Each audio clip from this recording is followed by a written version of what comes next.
Ang lalaking laging available, laging nagre-reply agad. Laging nagpapakita ng interes, hindi mo man lang napapansin. Pero yung lalaking tahimik lang, walang pakialam, parang hindi ka kailangan, siya yung hindi mo malis sa isip mo. Kapatid, may isang tanong na paulit-ulit. Kung natatanggap mula sa mga lalaking katulad mo, mga lalaking tapat, may mabuting intensyon, at handang ibigay ang lahat para sa babaeng gusto nila. Ang tanong, simple lang. Bakit parang mas lalo siyang lumalayo kahit mas pinapakita ko na gusto ko siya? Masakit yan, alam ko. Kasi nandyan ka, laging available. Laging nagre-reply agad. Laging ikaw ang unang nagme-message. Laging ikaw ang nagpaplano ng date. Laging ikaw ang nag-a-adjust. Laging ikaw ang nagpapakita ng effort. Pero ano ang nangyayari? Hindi ka man lang nireplyan ng maayos. Hindi ka man lang pinapansin. Minsan pa nga parang ikaw pa ang nakakaabala sa kanya. Tapos isang araw may makikita kang ibang lalaki. Hindi naman ganong gwapo. Hindi naman ganong mayaman. Hindi naman ganong sweet. Pero siya ang gusto ng babae. Siya ang pinaghihintay ng reply. Siya ang inaayang lumabas. At ang pinaka nakakainis, hindi naman niya ginagawa ang ginagawa mo. Hindi siya clingy. Hindi siya laging available. Hindi siya nagpapakita ng labis na interes. Paano nangyari yon? Sa video na ito, ipapaliwanag ko sa iyo ang isa sa pinaka-misunderstood na katotohanan sa pagitan ng lalaki at babae at kung paano ito konektado sa sinaunang karunungan ng Stoic philosophy. Hindi ito manipulation. Hindi ito mind game. Ito ay pagkaunawa sa human psychology at sa sarili mong halaga bilang lalaki. Kaya kung ikaw ay isang lalaking pagod ng maging too available, pagod ng maging too nice, at pagod ng hindi pinapansin kahit gaano mo pa kabuti, manatili ka hanggang sa dulo ng video na ito. Dahil pagkatapos nito, magbabago ang tingin mo sa sarili mo at magbabago ang tingin ng mga babae sa iyo. Bago natin simulan, nais kong magpasalamat sa mga loyal kong subscribers sa patuloy na pagsuporta sa aking channel. Kayo ang inspirasyon ko sa paggawa ng mga bagong content. Kung bago ka sa channel ko, comment mo na kung taga saan ka. Pero bago tayo pumasok sa mismong lesson, gusto ko munang tanungin ka ng isang bagay. Naalala mo ba yung huling beses na may babae kang gustong-gusto? Yung hindi mo maalis sa isip? Yung tuwing nagbabuzz ang phone mo, sana siya yon? At naalala mo ba kung ano ang ginawa mo? Nag-message ka agad. Nag-reply ka within seconds. Inayos mo ang schedule mo para available ka palagi. Inuna mo siya bago ang lahat. Bago ang trabaho. Bago ang gym. Bago ang mga kaibigan mo. Bago ang sarili mo. At sa tingin mo tama ang ginagawa mo. Kasi sa movies kanya naman, di ba? Ang lalaking nagbibigay ng lahat, yun ang nanalo. Yun ang kinis sa dulo. Yun ang naging happily ever after. Pero ito ang hindi sinasabi ng movies. Sa totoong buhay, ang lalaking nagbibigay ng lahat nang walang hinihinging kapalit, hindi siya ang nanalo. Siya ang naiwan. Siya ang na-friendzone. Siya ang tinatawag na ang bait-bait niya pero hindi ko siya type. Pero parang kapatid ko lang siya. Pero walang spark. Narinig mo na ba yon? Masakit, di ba? Parang sinuntok ka sa tiyan habang nakangiti pa ang bumabanat sa iyo. Kaya ngayon ipapaliwanag ko sa iyo kung bakit nangyayari ito at higit sa lahat kung paano mo ito mababago. Tara na. Kilala mo si Marco? Si Marco, 28 years old. Software developer sa isang malaking kumpanya sa Makati. Maganda ang trabaho, may sariling kotse, may sariling condo unit. Hindi siya yung tinatawag na gwapo sa traditional sense, pero malinis siyang lalaki.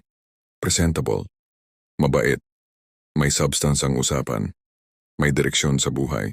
At si Marco, may gusto siya, si Camille. Si Camille katrabaho niya. Hindi sila sa iisang department pero nagkikita sila sa cafeteria tuwing lunch. Nagkausap sila sa isang company event, nag-exchange ng numbers, at simula noon, si Marco na ang laging nag-iinisyatiba. Tuwing umaga, si Marco ang unang magme-message. Good morning, Camille. Ingat ka today. Laging may pa-cute na emoji. Laging may pa-follow up. Pag lunch, si Marco ang laging lumalapit. Camille, sama ka sa lunch namin. Lagi siyang nagdadala ng extra na kape para sa kanya. Lagi siyang handang i-drive si Camille pa uwi kapag late ang oras. Kapag may problema si Camille, kahit minor lang, kahit tungkol lang sa printer na hindi gumagana, nandyan agad si Marco. Instant solution. Instant comfort. Instant availability. Para kay Marco, ito ang tamang paraan para ipakita ang nararamdaman niya. Ito ang natutunan niya mula sa mga romantic comedy. Ito ang sinabi ng nanay niya. Anak, kapag may gusto ka, ipakita mo. Huwag kang magpakatorpe. Kaya ipinakita niya. Lahat, walang tigil, walang limit. Pero ang hindi alam ni Marco, sa bawat good morning na sinasabi niya, konti-konting nababawasan ang curiosity ni Camille sa kanya. Sa bawat libreng kape, konti-konting nawawala ang mystery. Sa bawat instant reply, konti-konting bumababa ang perceived value niya sa mata ni Camille. Hindi dahil hindi magandang tao si Marco. Hindi dahil walang kwenta ang effort niya, kundi dahil sa isang simpleng psychological truth na hindi tinuturo sa atin ng lipunan, ang mga tao, lalaki man o babae, ay hindi nila pinahahalagahan ang bagay na lagi nilang nakukuha ng walang effort. Isipin mo, ang hangin libre. Libre ang paghinga. Pero hindi mo siya pinahahalagahan hanggang sa mawala, hanggang sa masakal ka, hanggang sa maghirap kang huminga. Ang tubig halos libre. Hindi mo pinag-iisipan bawat baso. Pero kapag nasa gitna ka ng disyerto at wala kang mainom, ibibigay mo ang kahit ano para sa isang patak lang. Ganyan din ang atensyon mo bilang lalaki. Kapag ibinigay mo lahat ng walang kondisyon, walang limit, walang kapalit, ang babae ay hindi ito makikita bilang pagmamahal. Ang makikita niya ay isang bagay na walang halaga, isang bagay na lagi nang nandyan, isang bagay na hindi kailangan pag-isipan. At ito ang masakit na katotohanan na hindi sinasabi sa mga lalaking katulad ni Marco at katulad mo. Hindi kanya gustong mawala. Pero hindi ka rin niya namimiss. Dahil paano kanya mamimiss kung lagi ka namang nandyan? Paano siya mag-iisip tungkol sa'yo? Kung ikaw na ang laging nag-iisip para sa kanya, paano niya mararamdaman ang attraction kung wala namang tension? Kung wala namang kalungkutan? Kung wala namang pakiramdam na baka mawala siya sa akin? Isipin mo ang pinaka-memorable na experience mo sa buhay. Yung pinaka-nagustuhan mong pagkain, yung pinaka-naging masaya kang trip, yung pinaka-naging special na regalo na natanggap mo. Lahat ng yon may isang common denominator. Hindi sila everyday occurrence. Hindi sila routine. Hindi sila laging available. Yun ang dahilan kung bakit ang Christmas ay special. Dahil isang beses lang sa isang taon. Yun ang dahilan kung bakit ang birthday mo ay special. Dahil 25 hour na oras lang yun sa buong taon. Yun ang dahilan kung bakit ang first kiss ay unforgettable, dahil isang beses lang yun nangyari. Ang rarity ang nagbibigay ng value, ang scarcity ang nagbibigay ng meaning, ang limitasyon ang nagbibigay ng kagandahan, at ang attention mo kapatid. Kung ibinibigay mo yan ng walang tigil, walang limit, walang kondisyon, ang parang Christmas araw-araw, at alam mo kung ano ang Christmas araw-araw, ordinary, wala nang excitement, wala nang anticipation, wala nang magic. Naalala ko pa ang isang gabi na nagkwento si Marco sa kaibigan niya. Sabi niya, "Pre, hindi ko maintindihan. Ginagawa ko naman lahat. Sinusundo ko siya. Binibigyan ko siya ng kape araw-araw. Ni isang araw hindi ako nag-miss ng good morning message. Bakit parang wala lang sa kanya?" At ang sagot ng kaibigan niya, isang tanong lang. "Pre, kailan ba huling beses na siya ang nag-message sa iyo muna?" Natahimik si Marco. Kasi ang sagot, wala. Ni minsan hindi pa naunang mag-message si Camille. Ni minsan hindi siya ang nag-initiate. Ni minsan hindi siya ang naghanap kay Marco. At doon na-realize ni Marco ang isang masakit na katotohanan. Hindi pala relationship ang meron sila. Monologue pala yon. Si Marco lang ang nagsasalita. Si Marco lang ang nagbibigay. Si Marco lang ang nag-e-effort. At ang pinakamasakit? Komportable si Camille sa setup na yon. Kasi bakit naman hindi? May libreng kape siya araw-araw. May libreng ride pa uwi. May libreng emotional support na laging available. Walang kapalit. Walang obligasyon. Walang commitment. Para kay Camille, si Marco ay hindi potential boyfriend. Si Marco ay convenience. At ito ang brutal na katotohanan na kailangan mong marinig, kapatid. Kapag ang isang tao ay tinatrato ka bilang convenience, ibig sabihin noon, ikaw mismo ang nagturo sa kanya na ganoon ang halaga mo. Hindi siya ang may kasalanan. Ikaw ang naglagay ng sarili mo sa posisyon na yon. Mabigat, pero kailangan mong marinig. Dahil hanggat hindi mo ito tinatanggap, hanggat sinisisi mo ang babae, sinisisi mo ang mundo, sinisisi mo ang mga babaeng hindi marunong magpahalaga, hindi ka magbabago. At mauulit lang ang cycle. Ito ang tinatawag sa psychology na pursuit-retreat dynamic.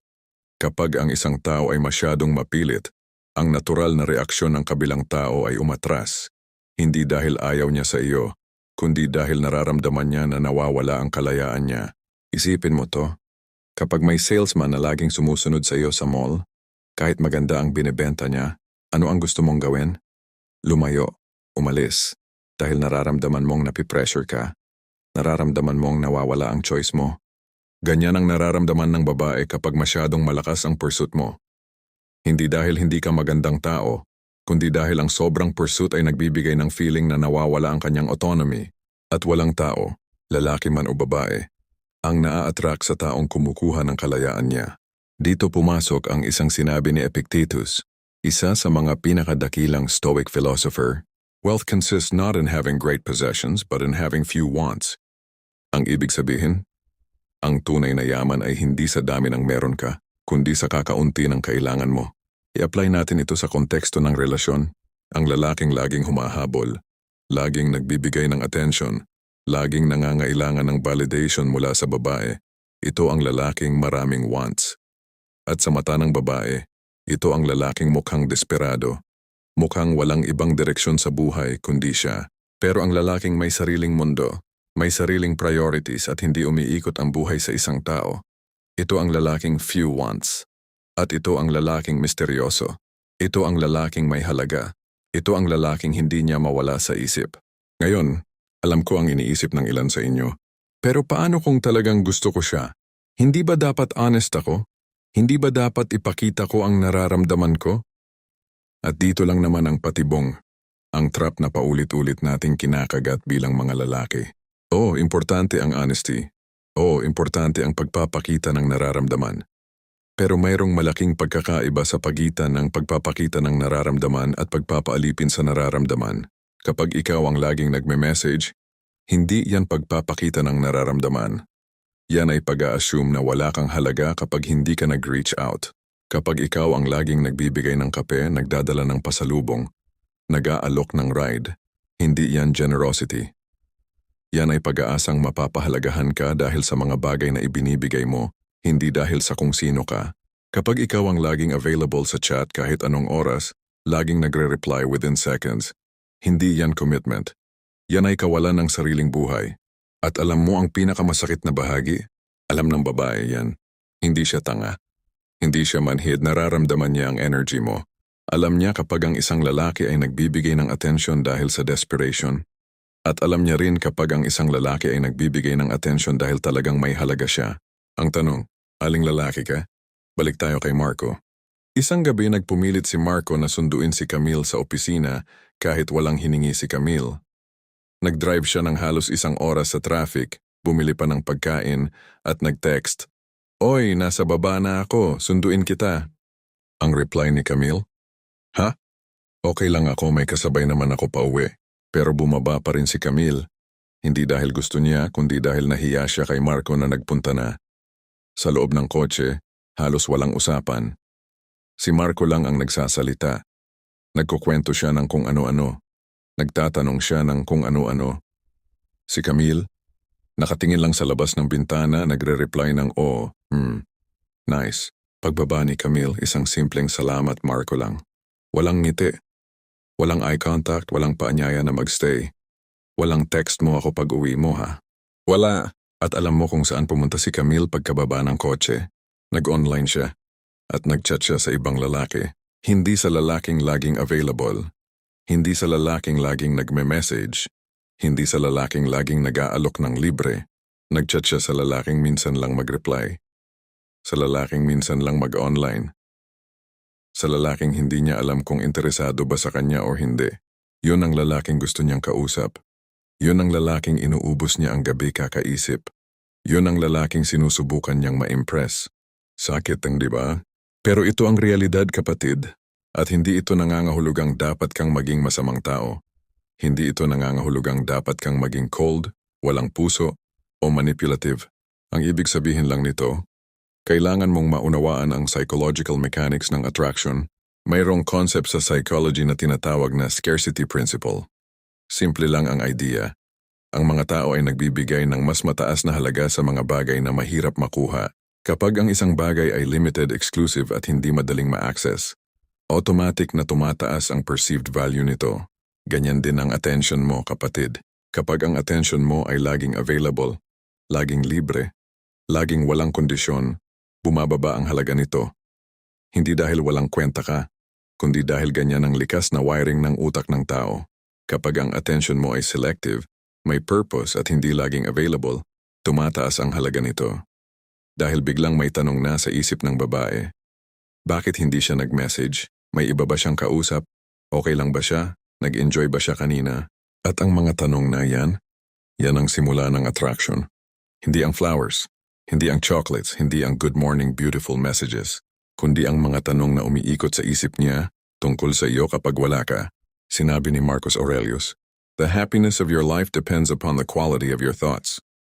Ang saya ng buhay mo ay nakadepende sa kalidad ng iniisip mo. At para sa babae, ang attraction niya sa iyo ay nakadepende sa kalidad ng iniisip niya tungkol sa iyo. Kapag ang iniisip niya ay nandyan lang yan lagi, sigurado na yan o walang excitement, walang tension, walang spark.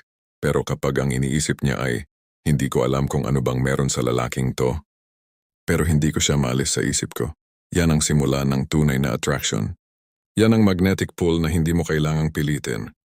At yan ang hindi kailanman maabot ni Marco hanggat hindi niya maunawaan ang simpleng katotohanan ito. Kasi ang totoo, kung ikaw ay laging nandyan, laging available, laging naghihintay, hindi ka lalaki sa mata niya. Ikaw ay option, ikaw ay comfort zone, ikaw ay backup plan. At walang babaeng nahuhumaling sa backup plan niya. Mabilis pa siyang mahuhumaling sa lalaking hindi niya sure, kesa sa lalaking sure na sa kanya. Bakit? Dahil ang uncertainty ay nagbibigay ng emotional intensity. Ang emotional intensity ay nagbibigay ng excitement. At ang excitement ay ang raw material ng attraction. Walang excitement sa certainty, walang thrill sa guaranteed outcome, walang spark sa alam ko nang gusto niya ako, walang suspense. Pero ang lalaking hindi mo alam kung gusto ka ba niya o hindi. Ang lalaking minsan mainit, minsan malamig, minsan nandyan, minsan wala. Yan ang lalaking bumubuhay ng emotions mo. At sa mundo ng attraction, kapatid, ang emotions ang hari, hindi ang logic. Hindi mo siya makukumbinsi na magustuhan ka sa pamamagitan ng listahan ng mga rason kung bakit maganda kang boyfriend. Hindi yan proposal sa trabaho, hindi yan business pitch. Ang attraction ay hindi rational decision. Ito ay emotional experience. At ang emotional experience ay nabubuhay sa tension, sa mystery at sa uncertainty. Malupit? Oo. Unfair? Oo. Pero totoo? Absolutely. At ang stoic na lalaki, hindi siya nagagalit sa katotohanan ito. Hindi siya nagreklamo. Hindi niya sinisisi ang babae. Ang ginagawa niya, inuunawa niya, at ginagamit niya ang kaalamang ito para sa sarili niyang kabutihan. Ngayon, ang tanong, ano ang tamang gawin kung hindi ka dapat maging too available at hindi ka rin naman dapat maging cold o player? Saan ka ba dapat tumayo? Dito pumapasok ang Stoic philosophy, kapatid. At dito mo makikita na ang sinaunang karunungan ng mga Stoic ay hindi lamang para sa mga philosopher na nakaupo sa marble chair, kundi para sa mga ordinaryong lalaking katulad mo at katulad ko na nais lang mamuhay ng maayos at magmahal ng tama. Narito ang 4 na Stoic na prinsipyo na magbabago sa paraan ng pagdadala mo ng sarili mo, hindi lang sa relasyon, kundi sa lahat ng aspeto ng buhay mo. Unang prinsipyo, unahin mo ang sarili mong misyon. Si Seneca, isa sa mga pinakamatalino at pinakapraktikal na Stoic philosopher, ay may sinabi, "It is not that we have a short time to live but that we waste a great deal of it." Hindi maiksi ang buhay mo, marami ka lang sinayang na oras. At alam mo kung saan ka nagsasayang ng oras? Sa paghahabol, sa pag-overthink kung nag-reply na ba siya, sa paggawa ng mga grand gesture na hindi naman hinihingi, sa pag-iisip ng kung ano ang isesend na message para ma-impress siya. Ang lalaking walang misyon ay automatikong nagiging tagahabol kasi wala siyang ibang paglalagyan ng energy. Wala siyang ibang pagtutuunan ng pansin. Kaya lahat ng emosyon, oras, effort napupunta sa isang tao. At yun ang nagiging problema. Ang lalaking may misyon, may ginagawang proyekto, may tinatrabahong pangarap, may dinadalang responsibilidad, natural na hindi laging available. Hindi dahil nagpapaka-hard to get siya, kundi dahil talagang may ibang pinagkakaabalahan siya.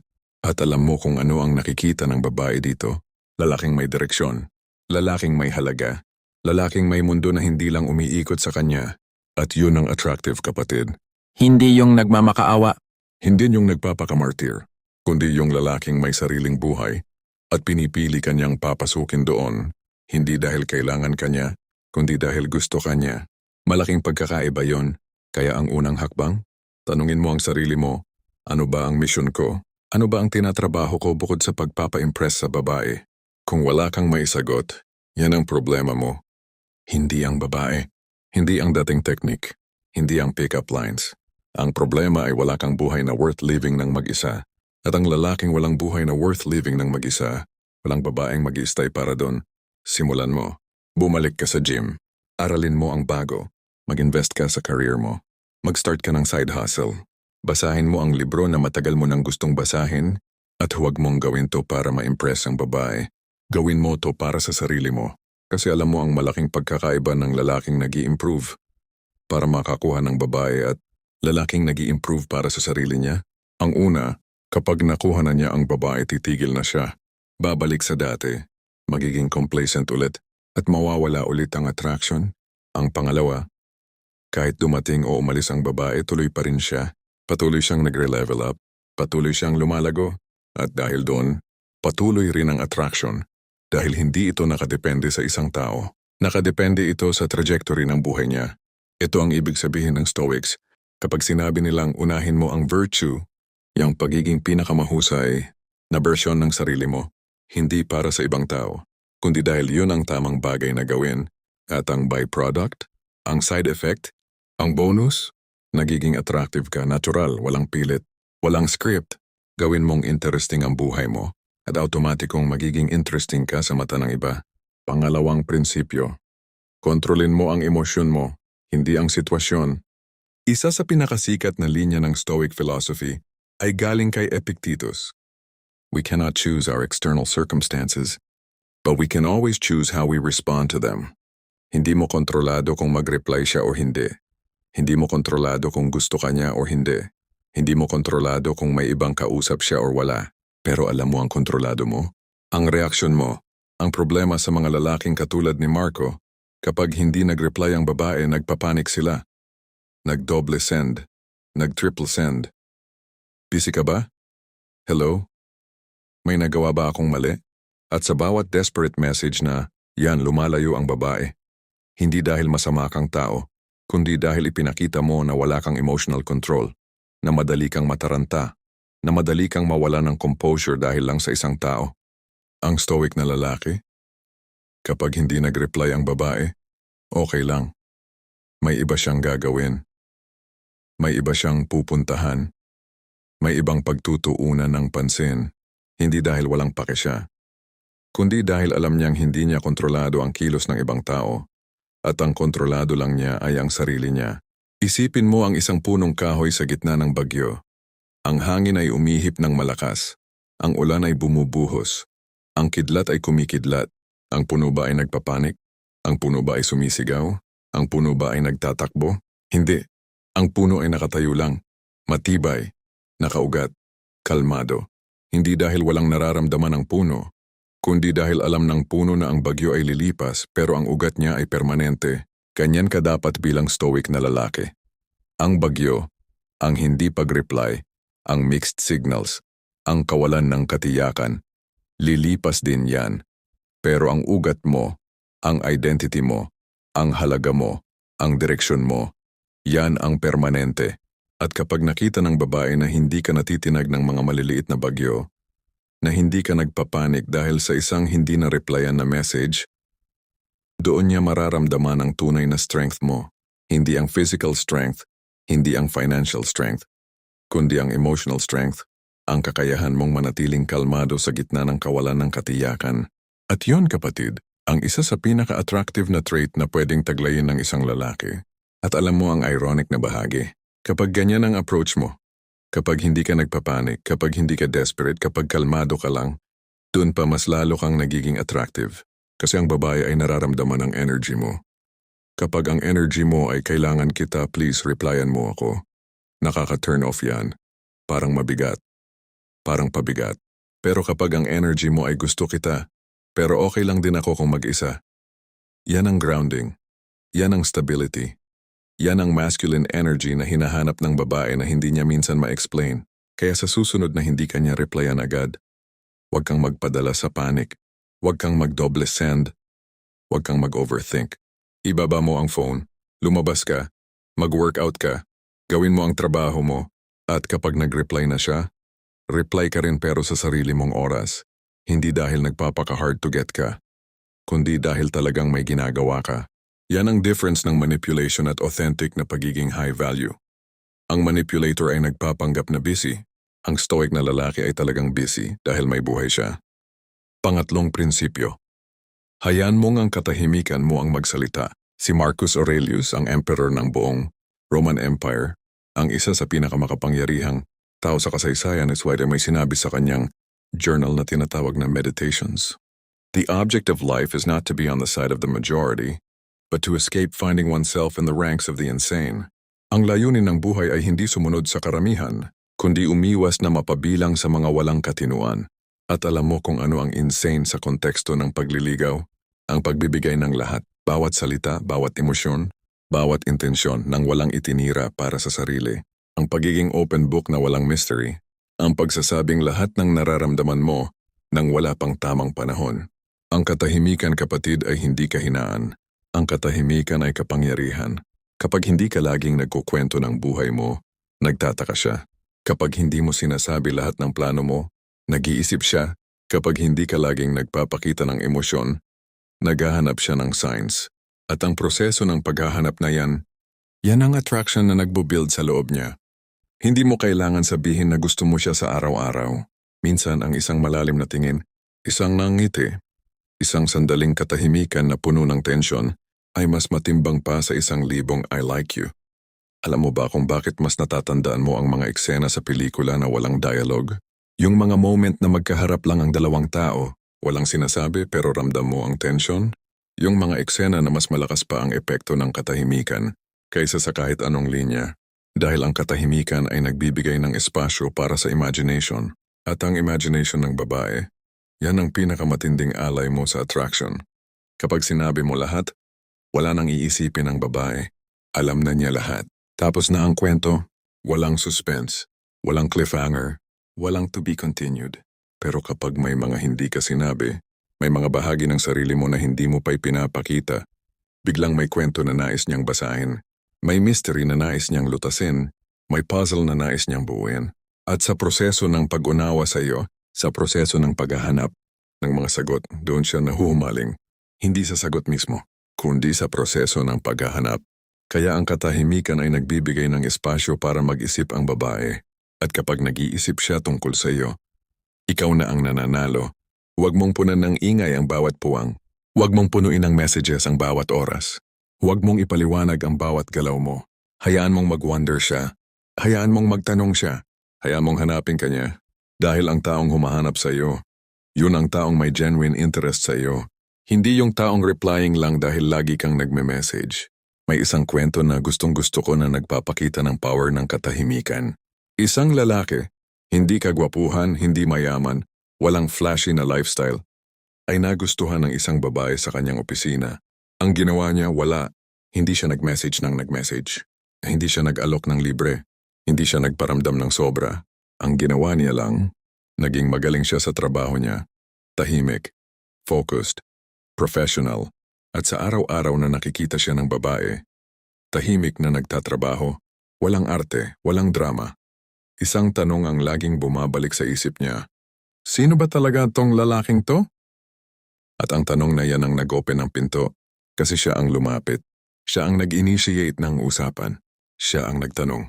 At ang lalaki? In-entertain niya. Pero hindi siya nag-overflow.